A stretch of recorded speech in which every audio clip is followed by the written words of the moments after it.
I know that you guys have been jonesing for some new leaks of the upcoming Call of Duty DMZ releasing on November 16th. Well, we just got some big ones from the Telegram of Twitter user Ado. Ado? I don't really know. Potential PvE only modes, which is a big feature that I know you guys have been asking about. And more info about how nukes will affect the DMZ map. Legalize nuclear bombs. As always, I am Player 2, YouTube's main source for daily DMZ news and leaks. So if, like me, this mode is going to be your main focus out of Modern Warfare 2, consider subscribing to stay in the know. And you can now join our DMZ Discord, where we discuss the leaks and are prepping up squads to drop in when the mode releases. Link is in the pinned comment below. Now, the first thing that I want to talk about is this. There is a plethora of possibilities within this small bit of text you see here, and it hints at some major features.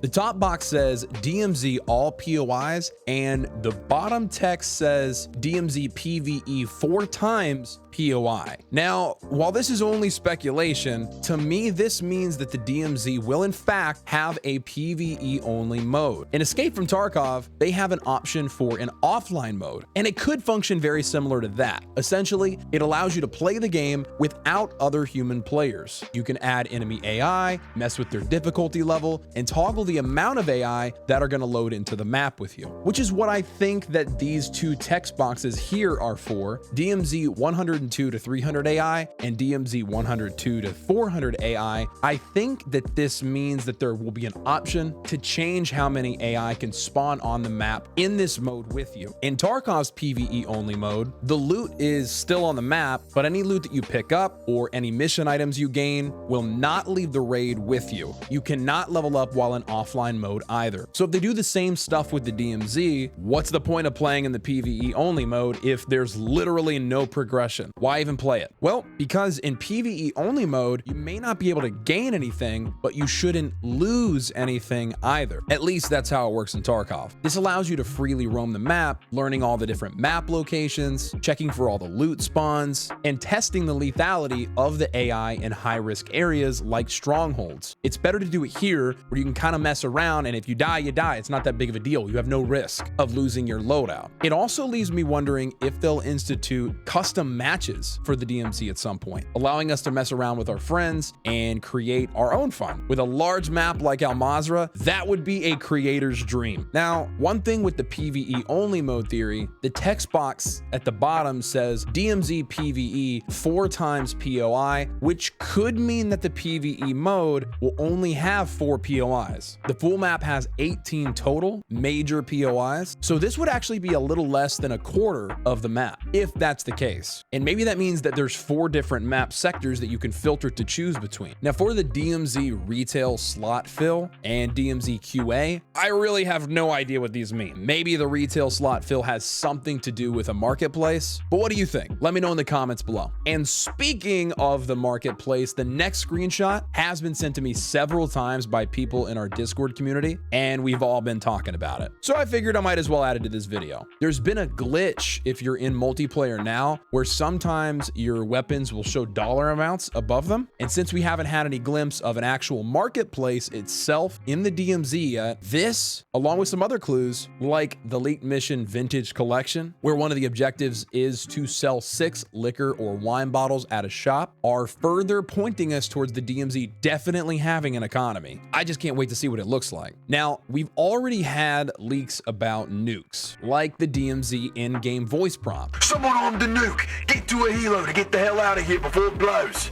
10-minute warning. Nuclear signature detected. 5-minute warning. Nuclear warhead inbound. But now we do have a screenshot from the last DMZ data mine showing us that there will be a HUD icon built for iodine pills. At first, I thought it was likely that the nuke was going to be used as like a raid timer. Like you drop in and you have like 40 minutes till the nuke hits every single raid. That way the timer makes sense. But this icon means that there will be iodine pills in the DMZ. So why? We've seen the iodine pills used in the Spec Ops mode already, right before you drop in to extract nuclear material. material. Now, there could be nuclear material that you have to extract maybe for like missions in the DMZ, but with the incoming nuke prompt, I think it sounds more like players will be able to trigger them. And maybe they'll function somewhat like how they do in Fallout 76, where they don't render the entire map incapacitated, just a large proximity. Even though it wouldn't really make realistic sense, maybe you can nuke an area, which kills any players and AI in a massive vicinity around the impact location, and then pop some iodine pills and go in and loot with much less obstacles. Unless that is other players go in with iodine pills too. Look, I